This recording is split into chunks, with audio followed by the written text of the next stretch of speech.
Yannick Hernandez est maître de conférences en sciences de l'éducation et de la formation à l'IUT Bordeaux-Montaigne et chercheur à l'UMR Passage.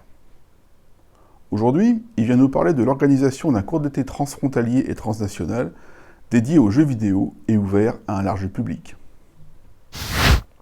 Bonjour Yannick Hernandez, Bonjour. bienvenue sur l'entrée de jeu.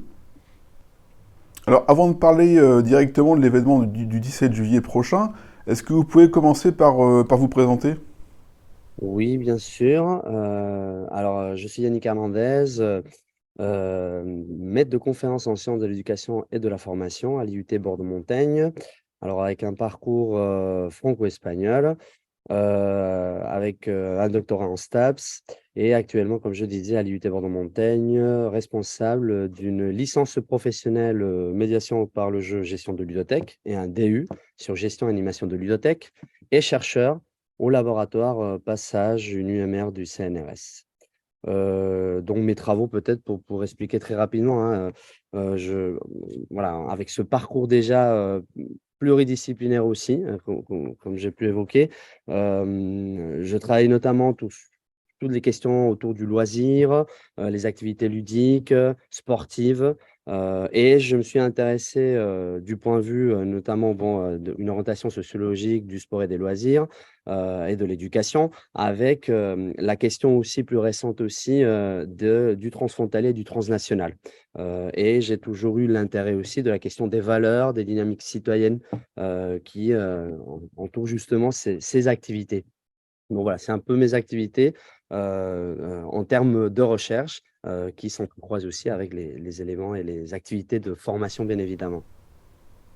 Ce qui nous réunit donc aujourd'hui, c'est ce cours d'été transfrontalier et transnational. En quoi consiste-t-il? Alors, ce cours d'été, effectivement, c'est un cours d'été qui tente d'interroger d'une certaine manière les pratiques vidéoludiques de manière transnationale et transfrontalière notamment, dans un cadre transfrontalier que j'expliquerai ensuite. Mais en tout cas, on essaye de sortir d'une certaine manière d'un certain stéréotype, puisqu'ils sont orientés ces cours à tous les publics, dont les familles, les professionnels, chercheurs, étudiants. Et donc dans ce sens, c'est vrai qu'on essaie de sortir un petit peu de certains stéréotypes qui pourraient, faire penser que, les pratiques vidéoludiques sont toujours envahissantes, qu'elles provoquent l'isolement, un certain nombre de problématiques associées aux individus qui jouent, mais aussi de montrer l'autre, côté aussi des pratiques vidéoludiques.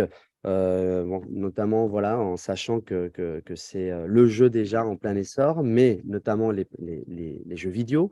Et donc, en ce sens, ça nous semblait intéressant de poser avec une approche, transnationale. Donc il y aura des chercheurs, français aussi et des chercheurs de l'autre côté de la frontière, en Pays basque et en Navarre, pour, voir ces regards pluridisciplinaires, ces regards, variés aussi et différents, mais qui ne restent pas seulement sur, les difficultés ou les dangers, mais surtout aussi, quelles sont éventuellement, les opportunités que les jeux vidéo pardon, peuvent nous apporter, quels éléments aussi d'apprentissage, en termes de compétences, de sociabilité, et donc cet élément de sociabilité et des socialisations, autour des jeux vidéo est un peu au cœur aussi de notre cours d'été, puisqu'on traite autour de ces aspects, transfrontaliers, transnationaux, donc des relations, des liens qui se produisent éventuellement, autour de ces pratiques vidéoludiques.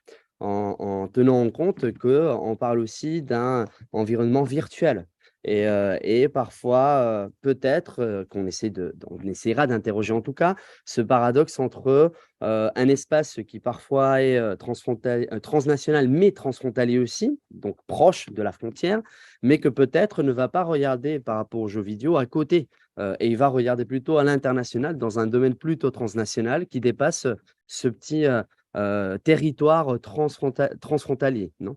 Voilà, on va essayer d'analyser ces aspects-là ou s'il y a des communautés, par exemple, transfrontalières qui existent peut-être, hein. On peut penser aussi à des territoires qui ont aussi une certaine langue ou identité forte, non? Comme ça peut être le Pays basque, ça peut être en Catalogne. Bon, en tout cas, c'est d'interroger du point de vue des aspects autour de ces liens, de ces sociabilités, des jeux vidéo à partir d'experts qui vont parler, et qui vont intervenir, qui vont échanger. Donc nous avons, dans ce programme des intervenants des 2 côtés, comme je disais. Nous avons Vincent Berry, déjà, de l'université de Paris 13. Nous avons aussi une collègue de l'université du Pays basque, Elisabeth Sainz, qui va, nous parler aussi des médias numériques dans les espaces socio-éducatifs non formels. Et nous allons avoir un autre enseignant-chercheur de l'Université publique de la Navarre, Inigo Murueta, sur le projet Games to Learn History. Heu, L'intérêt pour nous aussi, c'est de travailler avec des étudiants puisque comme j'évoquais, je suis le responsable pédagogique d'une formation sur la médiation par le jeu, sur les ludothèques. Et donc, dans ces cours d'été, il y a l'intérêt aussi de faire participer les étudiants d'une certaine manière et en tout cas, c'était, l'intérêt qu'on avait, depuis, l'IUT Bordeaux-Montaigne aussi puisque c'est un autre cofinanceur de ce cours d'été, de mettre aussi les étudiants de cette formation avec leur projet tutoré ou leur mémoire, de fin de formation, qui vont aussi intervenir et aussi un étudiant de l'université du Pays basque qui avait, mené, une enquête dans le cadre de son mémoire aussi de fin de formation sur les jeux vidéo. Et à la fin, une table ronde à la fin, où on essaye d'interroger avec des acteurs de terrain et aussi un enseignant-chercheur, collègue de l'IUT Bordeaux-Montaigne, Charles-Alexandre de Lastage, qui est spécialiste sur la réalité virtuelle, au laboratoire MICA de Bordeaux. Et l'idée, c'est d'interroger avec aussi un directeur artistique qui s'appelle Tchepar, bon, un représentant d'e-sport, un représentant de famille et aussi une ludothécaire de Biarritz, de voir cet enjeu dont je parlais, entre le transnational et le transfrontalier, est-ce que finalement, est-ce que les jeux vidéo peuvent favoriser ou pas, les relations transfrontalières et transnationales? Voilà, avec, ces territoires qui sont transfrontaliers naturellement et ces jeux vidéo qui parfois se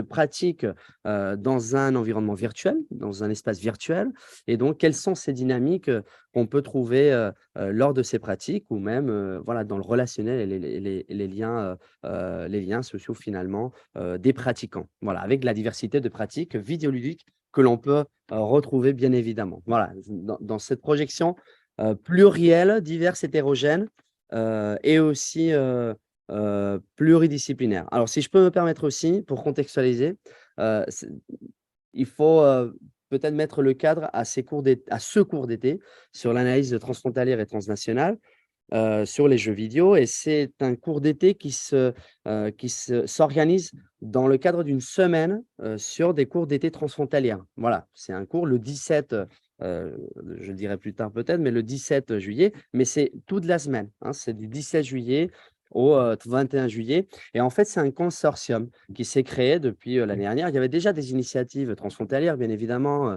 heu, mais, depuis l'année dernière, ça s'est formalisé d'une certaine manière dans un consortium entre les universités, on va dire l'espace Nouvelle-Aquitaine, Scandinava', et des organisations transfrontalières, dont il y a l'université de Bordeaux-Montaigne, l'université de Bordeaux, l'université du Pays basque, la fondation des cours d'été, de l'université du Pays basque, l'université de Bordeaux, l'université de Pau et de Pays de l'Adour, la fondation Euskompus, le CNRS via le laboratoire ICARE et après bon, la députation du Guy Puceroy, la communauté d'agglomération au Pays basque, l'Eurorégion, Nouvelle-Aquitaine, Euskadi-Navarre et cette année, la maison, des sciences de l'homme de Bordeaux. Voilà, que c'est quelque chose aussi d'important pour nous, d'avoir aussi, cet MSH qui participe, non, de l'activité, scientifique, sur le site, pas seulement bordelais, mais aussi, transfrontalier, en l'occurrence.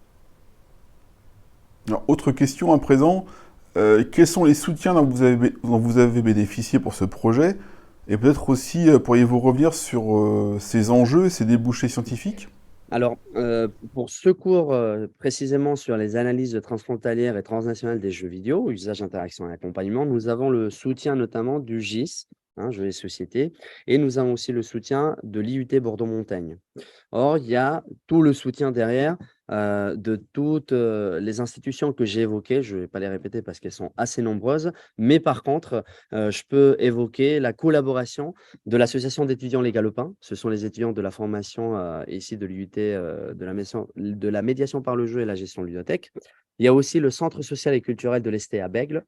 Il y a le laboratoire Passage UMR, CNRS, que j'intègre, e-Communitas, Institut for Advanced Social Research de l'Université publique de la Navarre, Mountain Game de l'Université de Bordeaux-Montaigne et l'achat UNESCO de communication et de valeurs éducatives. Voilà, ce sont des collaborateurs. Et peut-être parmi les organisateurs de ce consortium que j'ai évoqué précédemment, et pour relier, non, à ce que vous m'avez formulé comme question autour des enjeux scientifiques, il y a la question peut-être de la MSH, non, qui intègre cette année. Et bon, on connaît déjà les MSH et ce sont des structures, des unités qui finalement vont fédérer d'une certaine manière, qui vont bon, promouvoir une recherche interdisciplinaire. Bon, et en ce sens, elle intègre cette année et elle nous permet déjà de relier aussi avec Science avec et pour la société, dans cet enjeu scientifique, hein, parce que c'est vrai qu'on a des chercheurs, mais aussi c'est un intérêt pour la société et dans ce sens, une société transfrontalière, on va dire, hein, qui permet aussi de bénéficier de ces cours, des connaissances qu'on va apporter aussi, de nos universités et du terrain. Et après aussi, il y aura une publication, grâce à un appel, on a été lauréat aussi dans le cadre de la MSH. Il y a un appel, l'organisation de ces cours d'été, globalement, je veux dire, pas seulement le cours d'été sur les jeux vidéo, pour, justement publier, un ouvrage, sur la plateforme UNA de la Maison Sciences de l'Homme de Bordeaux, voilà, qui va permettre de récolter, les communications, les recherches, les travaux, des différents cours d'été qui vont se tenir, tout au long de la semaine. Donc voilà, c'est dans cette démarche de Science avec et pour la société, qui va nous permettre aussi de continuer ces démarches, et ces enjeux scientifiques qui nous semblent importants aussi intéressants dans le territoire transfrontalier. Merci. Et quelles sont les modalités pratiques pour participer et s'inscrire? Alors, ce cours d'été et tous les cours d'été, mais celui-ci très précisément sur les analyses transfrontalières et transnationales des jeux vidéo, va se tenir, le 17 juillet, à la Cité des Arts de Bayonne. Voilà, donc il commence, à 10 heures du matin, et va terminer vers, 16 heures. Donc on a mis aussi ce créneau, pour que les personnes, du sud-ouest notamment puissent se déplacer éventuellement. Mais, la bonne nouvelle, c'est qu'il sera pas seulement en présentiel, aussi en ligne. Et donc, vous pouvez y accéder avec www.uik.eus. Et donc vous pouvez avoir toutes les informations. J'imagine que le GIS, pourra aussi transmettre les informations. Et voilà, c'est gratuit, donc c'est important aussi et c'est vraiment adressé à tous les publics. Je l'évoquais précédemment, c'est ouvert au public. Il y aura la traduction, c'est important aussi, dans les 3 langues puisque dans cette dynamique internationale et transfrontalière, il y a, la question des langues aussi. Donc il y aura le français, mais il y aura aussi le basque, le skara et il y aura aussi, le castillan, l'espagnol, qui seront traduits tant en présentiel qu'en ligne. Eh bien écoutez Yannick, merci beaucoup pour cette présentation. Toutes les modalités pratiques seront bien entendu à retrouver sur Ludocorpus. Ben, merci beaucoup. Je vous dis à bientôt sur l'entrée de jeu et au revoir. Pour celles et ceux qui nous regardent depuis notre chaîne YouTube, n'hésitez pas à vous abonner afin de recevoir les nouveautés dès leur diffusion. Merci et à bientôt sur Ludocorpus.